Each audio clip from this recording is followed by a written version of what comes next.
नमस्कार क्लास 10 बच्चों, जैसे कि मैं आपको गद्य हिंदी में मित्रता पाठ के 2 पैराग्राफ में आपको समझा चुकी थी और उससे संबंधित प्रश्न भी मैंने आपको लिखने के लिए दिए थे। आज मैं उसके आगे तीसरा पैराग्राफ में आज आपको समझाऊंगी। तो बच्चों, दिनांक है आपकी 8/5/2021, कक्षा 10, विषय हिंदी, पाठ 1 मित्रता।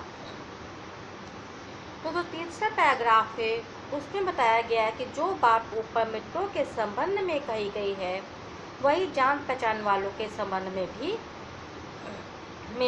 जान पहचान के लोग ऐसे ही हों जिनसे हम उसका कुछ लाभ उठा सकें और जो हमारे जीवन को आनंदमय करने में हमारी सहायता दे सकें, यद्यपि उतनी नहीं जितनी गहरे मित्र दे सकते हैं। जो मनुष्य का जीवन है वो कैसा है? थोड़ा है। उसमें खोने के लिए समय नहीं है, यानी कि हमारा जो जीवन है वो बहुत ही कम है। उसमें हमारे पास खोने के लिए हमारे पास समय नहीं है,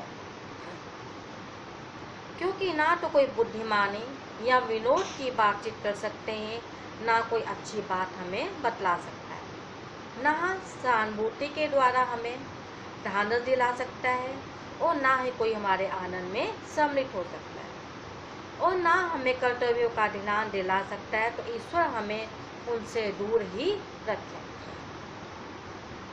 यानी कहने का अभिप्राय है कि हमारे पास जो जीवन है हमारा इतना कम है कि कोई भी हमारे ना तो सहानुभूति के द्वारा हमें ढांढस बंधवा सकता है और ना ही हमारे आनंद में सम्मिलित हो सकता है और ना ही हमसे बुद्धिमानी या विनोद की कोई बात कर सकता है।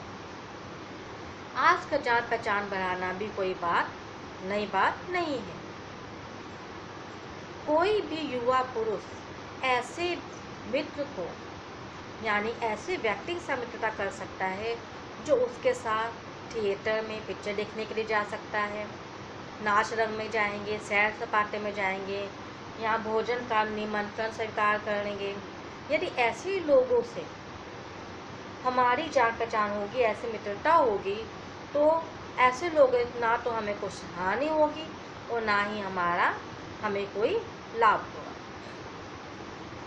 पर यदि हानि होगी या लाभ तो नहीं होगा, पर ऐसे लोगों की संगति करने से हमारी बहुत ज़्यादा हानि हमें उठानी पड़ेगी। तो हमारा जो जीवन है वो नष्ट भी हो सकता है ऐसे लोगों की संगति करने से।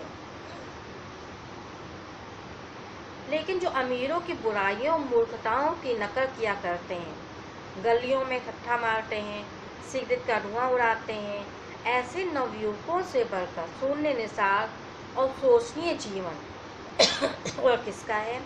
वह अच्छी बातों के सच्चे आनंद से कोसों दूर है। ऐसे महात्मा लोग जो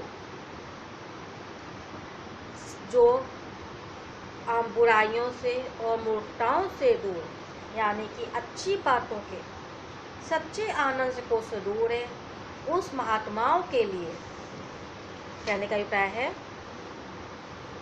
कि ऐसे सुंदर आश्रम वाले महात्मा अद्भुत कार्य कर गए हैं। ऐसे उन्होंने बहुत सारे महान ग्रंथ लिखे हैं। उन महात्माओं ने जिनके अभिव्यक्त विचारों से मानव हृदय सात्विकता से भर जाता है। वह फूल पत्तियों के जो सौंदर्य होता है उसको नहीं देखते हैं, ना झरनों में आने वाली कलकल की ध्वनि को सुनते हैं और ना ही असीम सागर की तरंगों में उन्हें किसी रहस्य का ही आभास होता है। उन्हें सब प्रयत्नों एवं पुरुषार्थ से भी कोई आनंद नहीं मिलता है।